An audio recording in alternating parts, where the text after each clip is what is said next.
name is Tzvi Lebetkin, new Rabbi from another planet. Please like, share, and subscribe, and ring the little bell so you're notified when new videos drop. So those little scamps, those little scamps at Radio Time, they're being naughty again. They're doing what's called disinformation and propaganda. Now, this is a complete aside. How do I know about disinformation and propaganda? I actually spent some time actually going on courses learning about it, and that's entirely what they're doing.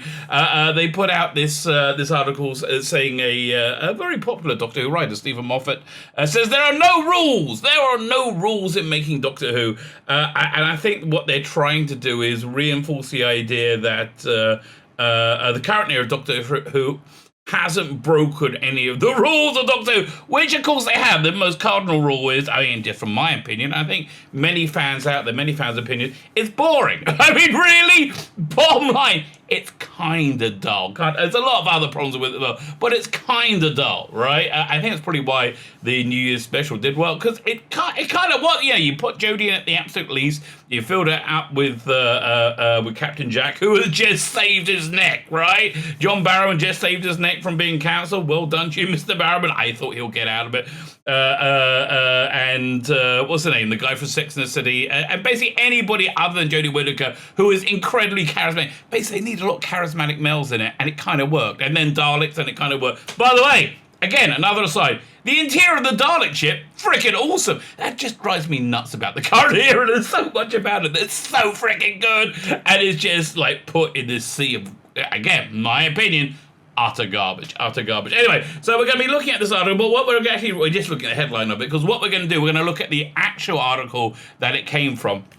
And we're going to point out how this is wild disinformation and propaganda, which of course is exactly what it is. Before we get into it though, can I ask you guys, can you hit the like button? That would be nice. Again, I don't think it's a big stretch to say that everybody likes to be liked. I like to be liked. I'm sure you like to be liked as well. If you can hit the like button, that's really, and actually that genuinely does help me. Share button, that super helps. Subscribe. Oh man, now we're getting close to 3,000 subscribers. It's starting to crawl again. Oh, and I know we got next 2 or 3 weeks of it going up and down. So if you subscribe, make sure it's subscribe. You're still subscribed. And if you're not subscribed, if you can consider doing it, thank you. It's actually really helpful. I do very much appreciate that. And something else I super appreciate. Also comment. I appreciate that too. Something else I super appreciate is you checking out and actually backing my Indiegogo. Now I keep threatening to end this campaign. I think my work schedule today, if I'm lucky, I can get everything else done. I can get all the decks cleared so I can focus on this thing and end the campaign. I want to mail it out. I really do. I'm done already. I just want to mail the freaking comics out. What are these comics? And they are good comics. I have to tell you, they're pretty darn good comics. We got biblical Bible stories, atheist, creationist, irrationalism, and rogues. It's a very biblically accurate, but I would say not preachy. I had this same idea with this as like a lot of the way the early Vertigo books dealt with myth and fantasy. Now, I actually haven't believed this myth and fantasy is real, but that's just my own bonkers point of view. You don't have to believe that to read it, but it's a long book. It's like 220 pages, 180 pages. I'm very proud of this one. I honestly, I wouldn't try and sell anything that I'm like, I couldn't say, well, I'm really very happy with it. So we got that. We got the Imperium. Probably more interest in the Imperium to you guys. This is a love letter to telly fans of the 1960s, which of course I adore. I'm assuming you adore as well. It's imagine James Bond, Patrick Troughton's Doctor Who, Emma Pill, The Black Slab from 2001, and a monkey in a spacesuit in one genre reality bending narrative. This is 105 pages long. Gorgeous artwork by Dominic Rancho, which I think is worth worth it in itself. But the story, which I wrote, not too bad, if I may say so. That story is so good, you might be able to publish it. That's how good it is. Now, if you get both books, you get a bunch of extras. You can get the extras on their own, but I would rather you get the books. It's just, that's what I want out of life. I don't know how to sugarcoat that one. I'm not a great salesman. So we got the For the Male Gaze series, a series of art cards based on things that turned me on when I was 12. And I have to tell you, I'm not a person who deals with change often because they still turn me on. It still seems to do the trick. Especially this one. I mean, who doesn't love a bit of Judge Addison? My dear, if there ever, I want there to be a 1980s Judge Dredd movie with Nicola Bryant in it. Maybe Judge Hersey. That would be awesome. That would be awesome. You know what else is awesome? I'm sensing strong emotions, Captain. A particularly good one of the For the Male Gaze series, and the last one that I just said. We got another one coming. That's one of the things I'm waiting to get to do. We got another one coming. We got The Forces Female. Maybe I shouldn't use the word coming. Now we hit $8,000. We're at 7,200 right now. So I think when I start pushing it to finish the campaign, we'll hit $8,000. Everybody gets this poster. It's an A2 poster. That's 18 by 24. We have add-on posters. The eyes have it. Listen, we make money. You get these all for free. That's how it goes. We have Great Balls of Fire, and of course Forever Young, which I still actually want to do a little bit more work on. I think if you see my mouse over here, does it show up? Maybe if I highlight this area here. No, it doesn't do it. There's an area there. I think if I just do a little bit, like, I wish I could point it out to you, do a little bit of tweaking here and there, I think it'll make the whole thing come together quite a bit more. That's good. But you know what? Yeah, one can only do their best. That's basically where they are. You know who does their best? Who does their best at shilling? That would be the Radio Times. Radio Times! Such incredible shills. They get paid in shillings. Third Doctor comment made a couple of years ago. Still freaking awesome. Much like the For the Male Gaze series, still freaking awesome. So, they had this headline. Stephen Moffat says, there are no rules in making Doctor Who. You've seen it, make one of those. I think what he's saying here, there's no easily quantifiable rules in making Doctor Who. There are obviously rules, like, the Doctor can't regenerate into a cup of cold sick. There's a lot. There are rules, right? There's when he said there are no rules, I think there's no easily quantifiable rules, because Doctor Who is to a great extent about contradictions. What's it? The season 10 Blu-ray has an awesome documentary, and it was Stephen Moffat and Mark Gatiss talking about the Third Doctor. And the thing that comes up about Doctor Who over and over again is the contradiction built into it. He's a pacifist who normally works with the military. He's a pacifist normally at war. He's egalitarian, but he's very much in charge. He's not sexist, but he wants Polly to go and make the tea. We do have a lot of things that contradict each other, which I think is one of the reasons that makes the character so interesting and brings it alive, because he's not a Mary Sue. He's not a perfect person. He's somebody who is petty to a certain extent sometimes, and he gets hurt, his feelings get hurt, and we've seen that throughout the history. Green Death, we all had a lump in our throats as he drove away from Joe Grant, right? Same thing with I think they've really brought that to the fore in the revived era, the Rusty Davies onwards era, where he's a bit petulant, and I think that's an interesting thing to make the character. But as I said, this is propaganda, right? This is propaganda. This is essentially trying to get a stick in normies' heads.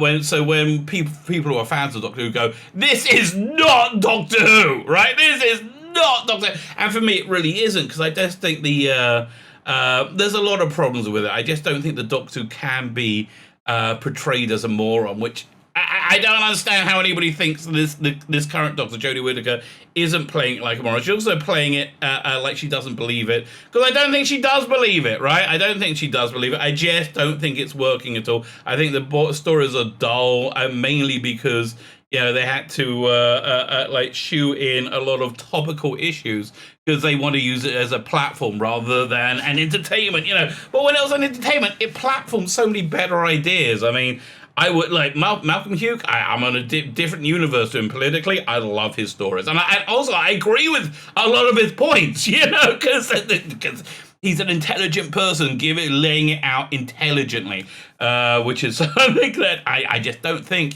Chris Chibnall and his writer room have the ability to do it. So anyway, so that was the bullcrap article, which came from this magazine over here, Doctor Who magazine, a writing special. Now I've been critical of Doctor Who magazine quite harshly over the last few years because it's been kind of crap.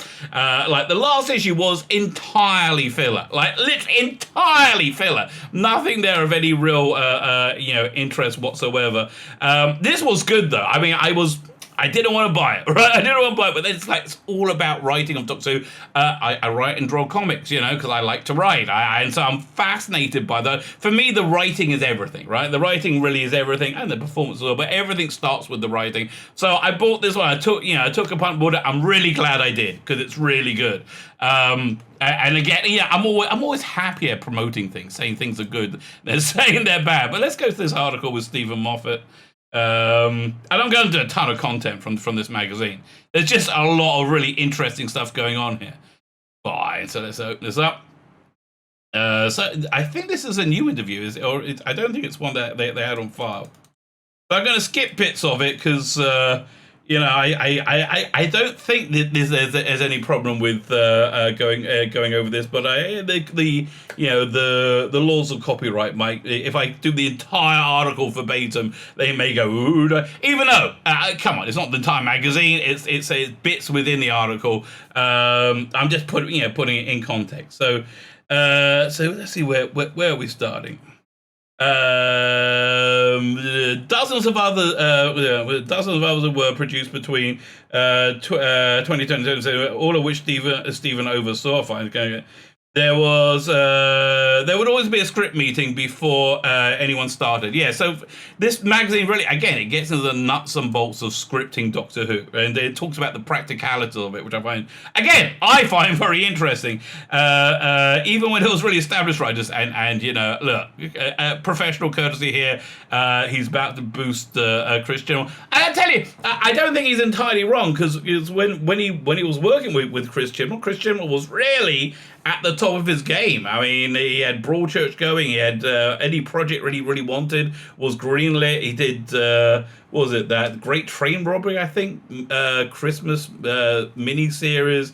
He was doing at that time. He was doing very well. And I think his episodes, while being underwhelming, prior to him taking over the show, at least were beaten into a usable shape, which I don't think you could really say about his solo work, which again for me unwatchable. So he said, even with established like Toby Whitehouse, who should be who should have been the showrunner, Chris Chibnall, and Mark Gatiss. Now Mark Gatiss was very good friends, but it's just part of the practicality. They have that writers meeting, they have the script meeting before they started. That would kick off the meeting, and that would kick off the meeting. What we're doing this year, the shape of the season, what the entire season is, and where this episode is going to fit in. I love that. I really do like. Then this was something designed, I think, by Russell T Davies when he revived the show. That each season has its own beginning, middle, and end, and I think more honestly, the trouble with Moffat's years is the year it worked the absolute best would be his first year and his last year. The first year was Matt Smith's first year. I thought that was fantastic. I love Matt Smith's portrayal. I loved the story. I was just very, very, very invested in the whole thing. I think Capaldi's last year, which people hated, I really like. I think this is his strongest year. I really do. But I love the idea of the Doctor old and retired. And so basically, when he gets to his regeneration at the end of the season, he's like not sure if he's going to, right? Not sure he's going to go through it. Thank God Chris Chibnall didn't go through right in the Christmas special, so we got one more, and I loved it. Again, people hate it. People absolutely hate the Dave Bradley's rendition of the First Doctor, with the jokes about sexism from the. I think those jokes are reasonably valid, quite frankly. Social attitudes are very different now from what they were now social attitudes are completely insane. Okay, have no semblance of normality whatsoever. But let's say from 2015, where I would say things were relatively not crazy then. Yeah, roughly. Yeah, look, even their social attitudes were very different. I think there was. Look, me. I'm a bit of a traditionalist, but I would have to say, quite obviously, there was sexism and racism in the 60s. Quite obviously. I have a problem when we say it was in the 80s and 90s, because I was there in the 80s and bloody 90s. I was a kid then. I was a teenager then. I was a young adult then, and it wasn't. We weren't on board for that. If anybody came in and said anything like about Muslims or black people, and there was racism in the early. I think a lot more in the early 80s towards Pakistani people, right? Because there was a big influx of Pakistani immigrants in the 70s, and it became reasonably traditional that community would open corner shops. So the weird thing is, I think with most people though, that integrated them into British society, because everybody just started interacting. And I don't know. Listen, I like my corner shops. I like the bloke in there. I think he liked me. It seemed quite an honest guy. It seemed quite, did his job. I'm happy for it. So I think that kind of brought people together. But yeah, no, there was certainly racism, sexism in the 60s. I don't really think you could argue that there wasn't, right? Well, you could argue, but you'll be wrong. Fine. However, this didn't involve gathering the season's writers together. We never did that, although maybe we should have. It makes sense. It should have. And again, Chibnall's big thing is having a writer's room where people can spark off each other. But again, the writer's room is made garbage. You've got to look at the results compared to the theory. The theory is, get all the writers together. That's probably a good idea. Practical result? No. No, it wasn't. I never really had a big writer's room thing. I actually wanted each writer to come in with their own flavour. I think that's probably a good idea. I mean, listen, I think with something as idiosyncratic as Doctor Who, that's probably a good idea, right? It's probably the way to get the best Doctor Who, that each person has a very personal take on it, fitting into a broader structure of of what Doctor Who is. How are you? Blah blah blah blah. I actually want to. Doctor Who is like an anthology show. You know what? Again, this is why I'm doing this article right now, because he's just got bits of brilliance over and over again. Doctor Who is like an anthology show. You got the Doctor, you got Clara or Amy or whoever, and they arrive somewhere and go out, and it's a completely different world. That's completely different from everybody else's episode. Yeah, 100%. And again, I think that's just incredible in the DNA of Doctor Who. So what's the point in everybody sitting together and hearing about that? Each writer was brought in with an invitation to be authorial, as they could be within the restrictions of it being Doctor Who. Yeah, if only it was still within the restrictions of being Doctor Who. So again, let me just restate this. As they could be within the restrictions of being Doctor Who. If there are restrictions of being Doctor Who, there seems to be rules to writing Doctor Who, right? Yes, no, maybe, yeah. I think that's what we're saying. Which means, again, the article on the Radio Times was bollocks. Was bollocks. So what we discuss next in the next script meeting after the first draft, and he talks about the big picture. Let me zoom in. Yeah, listen, I really like that. I got to do an article about Rachel Talalay, who I freaking love. I mean, she is, again, you look at the results. Look at the results before you look at a video about Rachel Talalay, who's really into Me Too right now. I'm fascinated to know what her story is. Because I can't. Again, I just don't imagine she wouldn't be welcomed in open arms into Hollywood right now. I mean, she's such an incredible talent with such a flair for science fiction. It's so weird for me that she hasn't been scooped up by the MCU, right? Who are really big into everything being female right now, right? That's basically their raison d'etre. That's what you say.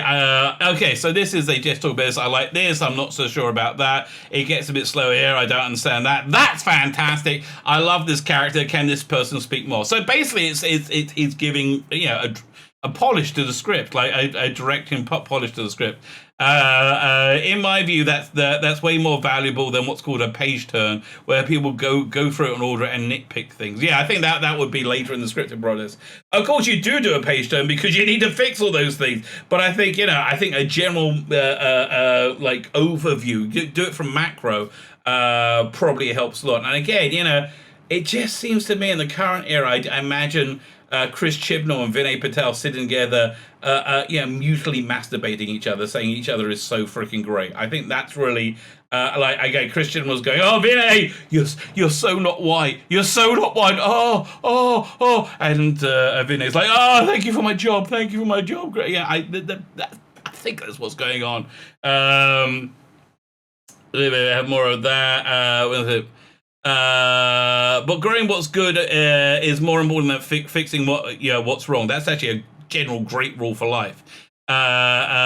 Is what moves the script forward. That's great. Can we have more of that? You see a writer light up. Yeah, most people light up when they're not being squashed down into nothing. It's probably the best way to get things out of people. When you see a writer light up, when you see and you say to them, because they absolutely know what it means. Something you just say, we need to spend less time explaining the plot, so maybe simplify it. And yes, that is me speaking. Yeah, listen, I Rusty Davis talked about this a lot as well. That you only really notice it on these second or third draft, after these meetings, when you go, is this being overly complicated? Because we've got to explain everything to the audience. Is there a need to, right? Which I think is, again, one of the big failings of the current era, when they need to explain very clunky, complex sci-fi plots that don't really work. They don't really hold together. I spoke yesterday about the remnants, those dishcloth things that attack the Doctor in, I think, her only good episode, which was the Ghost Monument. In that episode, she actually convinced me she was a Doctor for 15 seconds. Probably wouldn't now, looking back at it. But how did they know about the Timeless Child when not even the Doctor knew about it? It's just nonsense. The whole thing is just nonsense. But I mean, the trouble is they don't think beyond the mic drop moment, right? That's everything to the Chibnall era without going into logic behind it. They're just forget it. Both Stephen and Russell have been canned about how they have to do a polished script by guest writers. Generally speaking, it's just trying to buff it up, make it more specific to a companion or Doctor, and make it clearer.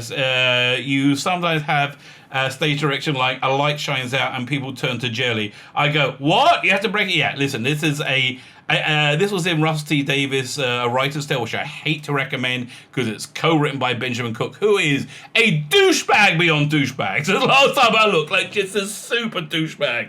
But it's a brilliant book. It's a brilliant book, And one of the exercise he gives there is write out every movement and set direction. For somebody walking in the room, picking up your keys and sitting down, or doing something, walking in a room, picking up your keys, because there's a lot of things. He walks over here. You've got to visualize everything very, very clearly. Writing comic books actually is a great preparation for that, because when I write comics, I break them down visually first, before I do the script. It's a visual medium, right? And so you need to think visually, because television is a visual medium. I tend to give it more vitality, humor, make it more Doctor Who, but I tend to forget what was originally there. Only what I've replaced it. Here's a big question: what specific skills do you need to be a good Doctor Who writer? Everything. So this is I think what the Radio Time article board for. Everything, says Stephen Laughing. I mean, you really have to be able to write action adventure, because fundamentally that's what the show is. Again, I mean, you look at the current era. Season 11. Did you see much action adventure? I really didn't. I saw a bit of dull, because you know why there's no action adventure? Because everything was dull. There was no good aliens. Everything was dull. The big bad was Tim Shaw. Really. Not good, not good. I mean, you have to be able to write action adventure because that's what fundamentally what the show is. Even though it's mostly sort of urgent standing. Okay, I can't think of a writing skill that you don't use on Doctor Who. There isn't a resource that you don't call on. You need to be good at plotting, character, action, humor. Okay, now he's just listing stuff that is failing with the Jodie Whittaker era. You've got to be good at plotting. The plots are awful, right? They don't hold together. You know, if you just talk them out, they make no sense. Character. Yaz has no character. Yeah, the only character is that which has been imbued by the actor's performance. That's why Graham had a character. That's why John, what's his name? John Bishop's probably going to have a character. Yaz has no character. She was like, best as ever, best as ever, best as ever, blank, blank slate, blank slate, blank slate, best as ever, and then she had mental problems. Okay. And then she fell in love with the Doctor. now she wants to scissor in the TARDIS. Okay. So plotting, character, awful, action. The action was like exposition, cartoon exposition. I mean, the action was a flying cyberhead. Freaking awful. Oh my god. So action, humor. Really? And everybody says, "Oh, how funny Jodie Whittaker is." No, she's not. She's not funny. I mean, again, I haven't seen it. And good at stage directions because they're very important. Yeah, so I get the feeling that Chris Gilmore is bad at everything. So directors work in real. What happened with that? Directors work in real time. He elaborates. Second, I lost my spot. They have time to sort your script out. So he's talking about the set direction. So if there are two people in the room and there's one door, how does Clara get to the door before the Doctor? If the Doctor just walked in, you've got to make sure that all the block. Yeah, this is all kind of. And this is why I like this. It's kind of boring stuff, right? It's all kind of boring stuff. I mean, it sounds boring. He says actually, it sounds boring. But you have to keep in mind in which people have entered the room and how they're going to exit. And that last Sherlock episode where they're on, which should have been a Doctor Who episode, right? They're on this prison island, and Sherlock's sister has taken over. You know, and you see it has the big reveal of there being no glass. You know, in the thing. Separated them. That was obviously supposed to be Missy, and being kept in some, a remote prison and who's taken it over, right? That was clearly supposed to be a Doctor Who episode, or should have been. But that whole thing was mainly set direction, right? The entire episode was mainly set direction. Walked in, blocking works. So we're going to have to move around. Who's holding them? Again, basically they're just saying you have to keep in mind what's going on, right? You have to keep in mind what's going on. So again, I want to remind you, we're reading this to debunk the Radio Times, propaganda that there are no rules for Doctor. Yeah, there are. Stop it. I mean, we've even said it explicitly in the article. Okay, so it's talking about blocking. It's an interesting thing. You're not necessarily very good. Here's an interesting thing. You're not necessarily a very good science fiction writer. I don't think that really matters. I tend to agree, but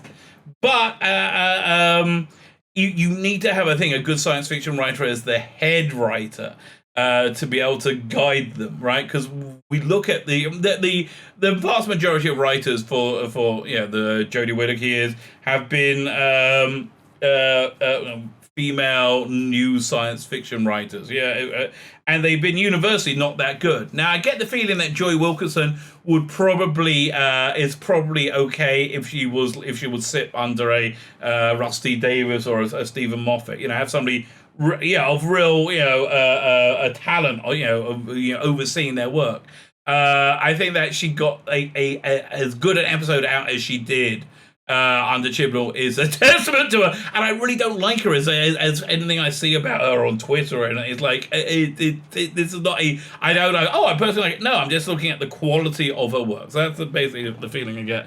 But you think you need to have a good science fiction writer there somewhere. I don't think you have to rent science fiction. I think you'd be more concerned to write emotional well. When we were getting Rhoda Monroe back, she was saying, I can't write science fiction. Yeah.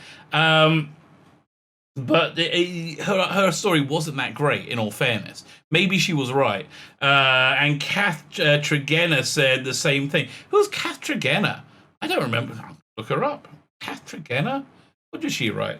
Kath Tregenna, Doctor Who. Okay, I'm interested. Which episode? Several episodes. Torchwood. She wrote The Woman Who Lived. That's pretty good.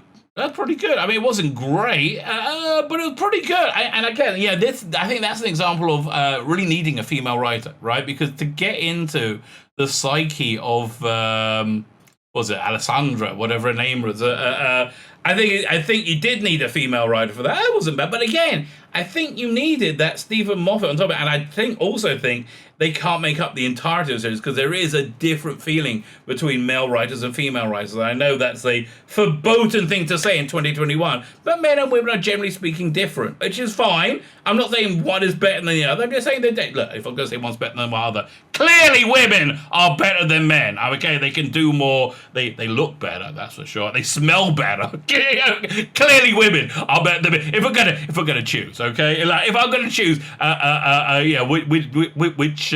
which gender survives, I'm going for. I want to live on the planet of the women. That's just me for you. Other than the obvious reasons, I think it'll probably be. I know.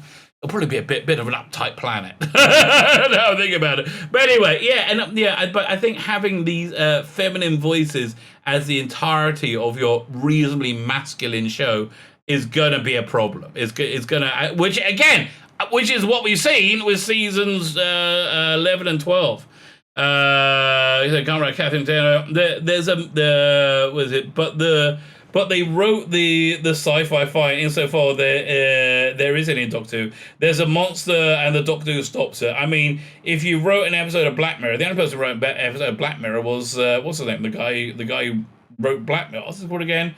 Oh, I just remember Chris New Year's White. What's his name again? I don't bloody remember. I think you have to be very good at sci-fi, but if you can write action, adventure, humor, romance, and emotion, you'll do fine on Doctor Who under a good showrunner. And if you're somebody who's an old hack like me to invent some sci-fi name, if you need an old hack like me to invent some sci-fi names for your monsters, that's fine. But even though I don't think you need that. But even then, I don't think you need that. That's where timey-wimey comes from. It's the Doctor doesn't speak in sci-fi jargon. He invents his own idiot-sounding jargon. Again, this is why we read this article, because it's so true. You know, like he just makes stuff up. When prompted, for example, Stephen says, well, something like the chronic hysteresis, which he says ruled in Mengelos. It's just Darganese for time loop. So wibbly wobbly timey so it's wibbly wobbly timey wimey. But hopefully it makes you smile when basically we're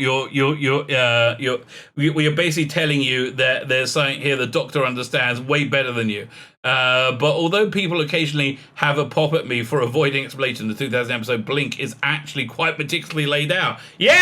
Yeah, no, the reason Blink holds together so well, right? The reason it holds together, I think he worked out it's a very, very complex plotting structure, right? It's a time loop complex plotting structure. I think he worked that out really, really, really, really firmly. I think he worked out really, really, really, confined.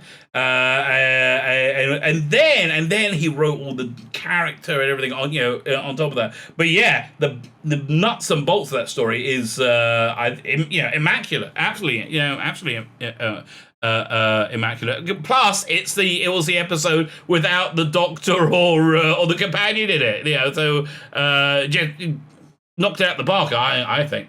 It's just tastefully. I'm sure some people prefer technical sounding stuff, but I think that's why Doctor Who kind of works. You don't have to do technical sounding stuff. There's no example. Girl in the Fireplace, which finishes 10 minutes early. Girl in the Fireplace is a 35-minute episode, and then just like waffles for 10 minutes. It's so bizarre because it's such a great episode, but then you see it again. You're like, where'd that last 10 minutes come from? The Doctor mentioned a spatial temporal link. What's that? Replies Rose. He says, I know, I just made it up. That's Doctor Who. I didn't want to say magic door. Now I know there's a good job. It's a good gag. It's charming, but but you've also told the audience what it is: a magic door narrative. That's all they need to know. Yeah, go for the simplest answer possible. Again, I just wish Chris Chibnall would read this, really, or maybe just bring him on quietly as a consultant. Yeah, bring on Paul Cornell as a consultant. He knows how to write. He's a douchebag too, but he knows how to write. We don't need was it half page basically made up of big words. Again, I'm looking at seasons 11 and 12. Big words are for stupid people trying to sound clever. Yes, that is the Chibnall Doctor Who experience. Stupid people trying to sound clever. By the way, a stupid movie that a movie that stupid people think is clever is Dead Poet Society. That was the big one in the 80s when I was with it. It's not.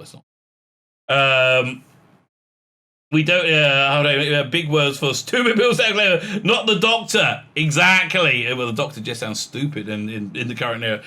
Humor is immensely useful. And again, I can't get any humor from this current Doctor because she irritates me too much. You can't make if you can make a decent joke, people will remember it. If the Doctor's real world explanation of science people will zone out. In World Enough and Time, which again I adore, in World Enough and Time, Hector Spain, Gravity and Gravity and Time Dilation. He does this whole lecture on it. We end to cut it with Bill growing older downstairs. Yeah, they take the whole bloody episode, half the episode on it. Some jokes of karate, you can disguise it, but if the audience needs to know the information, you have to do it, but you need to make it fun. And that doesn't mean an animated insert, which was, oh my god, so bad. Stephen doesn't believe that, okay, but Stephen doesn't believe that the specific rules of writing Doctor Who need to be spelled out. I think he's, okay, so this is where it was coming from, right? Not that they are no specific rules of writing Doctor Who, but there are, but they shouldn't be spelled out. Why? Because that's the weird nature of Doctor Who. Right? That again, it's a very contradictory show. Yeah, there are rules, but don't say them.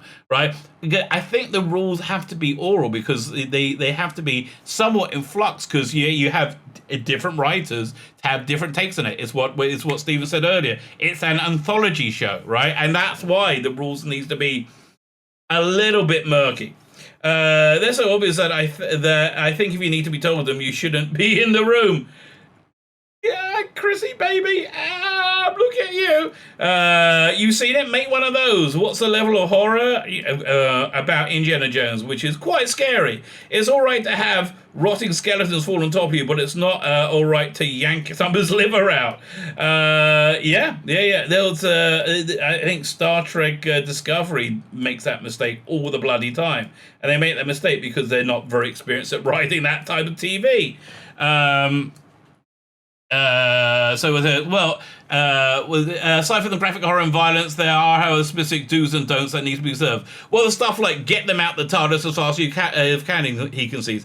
Unless you've got a great TARDIS, a great scene in the TARDIS, in which case, stay for a while. I mean, it's a rule until it isn't. And that's Doctor Who. Again, he's in charge, but he's very egalitarian. Exactly. He's a pacifist who's working with the military. So yeah, there's not. I understand. This is the point he was making. It's more.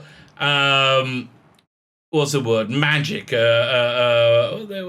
What's the thing where they turn metal into gold? It's more. Again, it's more of an art than it is a science. And I think probably that may be why the Chibnall era is not really working, because they treat it like a science rather than an art. There's no real flair there. Well, there's stuff like get them out of the start. It's an irritating phrase I used to say all the time was we're not at home to missile subtlety. I think that's how that runs through Doctor Who right from day one. It's exciting. I used to say it to everything. Don't do the boring bits. We'll just skip the boring bits. It's Doctor Who. Yeah, God. I would say currently now, it's 80% boring bit. Did Stephen read back his own scripts after the first draft, or do you think they were only to think there were too many boring bits? That that would happen. Yes, he admits. At a certain point, I'd write a 45 pages of script, which is basically a whole episode, I think. It would be about finished, and not enough has happened. So I would compress it, trim it down. I'll say that's too much waffle. Yeah, okay. So now it's just about editing and stuff. So I think we moved away from there being no rules in Doctor Who. In terms of the old show, episode 1's so seductive. It's the first mystery, blah blah blah, girl and filing page. Okay, so yeah, again, the point of the video is there are rules in Doctor Who. Yeah, there are rules in Doctor Who. You can't have the Doctor be a tub of lard. You can't have the Doctor be a Teletubby. You can't have the Doctor be infinite people just to make them not so white and male. Yes, these are many of the. It's got to be interesting. The Doctor's got to be clever. The Doctor's got to be compassionate. That when I say compassionate for everybody, not just compassionate for the people who happen to side with her on Twitter, right? These are the rules for Doctor Who. So yeah, BBC Radio Times, there are rules from Doctor Who, and one of the biggest rules is we can smell your bullshit a mile away. So give it a rest, would you? My name is Tzvi Lebetkin, and you are Rabbi from another planet. Please like, share, and subscribe, and ring the little bell. Ring the little bell so you're notified when new videos drop.